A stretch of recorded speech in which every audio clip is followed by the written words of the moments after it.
আজকের পাঠ্য Pablo Neruda রচিত অনুবাদক শক্তি চট্টোপাধ্যায়, তার সঙ্গে এটি ক্লাস 12 ফার্স্ট সেমের পাঠ্য।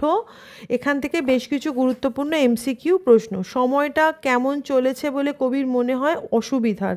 কবি তার সঙ্গিনীকে কি করতে চান? অপেক্ষা। কবি তার সঙ্গিনীর হাত কোথায় রাখতে চান? নিজের হাতে।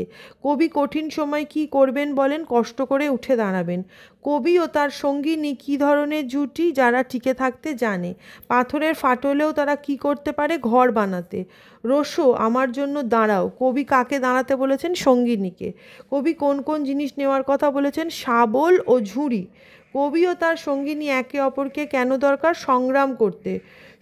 শুধু কার্নেশন ফুলের জন্য নয়, তবে কি জন্য একে অপরকে দরকার? আগুন জ্বালানোর জন্য। কবি কঠিন সময়কে কিভাবে মোকাবিলা করতে চান? একসঙ্গে লড়াই করে। কবি তার সঙ্গিনীর হাত নিজের হাতে রাখতে বলেন কেন? শক্তি অর্জনের জন্য। কবিতাটির প্রধান ভাব কি? সংগ্রাম ও সহমর্মিতা। আলোচ্য কবিতাটি কার ওপর ভিত্তি করে লেখা? সম্পর্কের বন্ধন। আমাদের চার হাত চার চোখে একে জুঝব। চার চোখ কি? দুজনের সম্মিলিত দৃষ্টি। আমাদের দুজনের হাতগুলো লাগবে।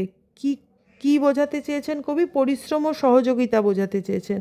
পাথরের ফাটলেও যাদের বাসা বানাতে আটকায়নি, অর্থ কি? প্রতিকূল পরিস্থিতিতে টিকে থাকার ক্ষমতা। কবি আগুন জ্বালানোর কথা কেন বলেছেন? জীবনযুদ্ধের প্রতীক হিসাবে। সময়টা মাথা যতই উঁচু করুক। মাথা উঁচু বলতে কি বোঝানো হয়েছে? সময় যতই কঠিন হোক। কবি কঠিন সময়ের বিরুদ্ধে লড়াই করতে কি চান? একতা এবং সহমর্মিতা। এটি কবি পাবলো নেরুদা রচিত, শক্তি চট্টোপাধ্যায় অনুদিত, পশ্চিমবঙ্গ সরকার ক্লাস 12 ফার্স্ট সেমের পাঠ্য। এমসিকিউ প্রশ্ন তোমাদের অবশ্যই কাজে আসবে। তার সঙ্গে অবশ্য ভালো করে কবিতাটা পড়ো এবং এই প্রশ্নগুলো দেখে নিও, এবং ভালো লাগে ধারাপাতকে শেয়ার করো, লাইক করো এবং সাবস্ক্রাইব করো।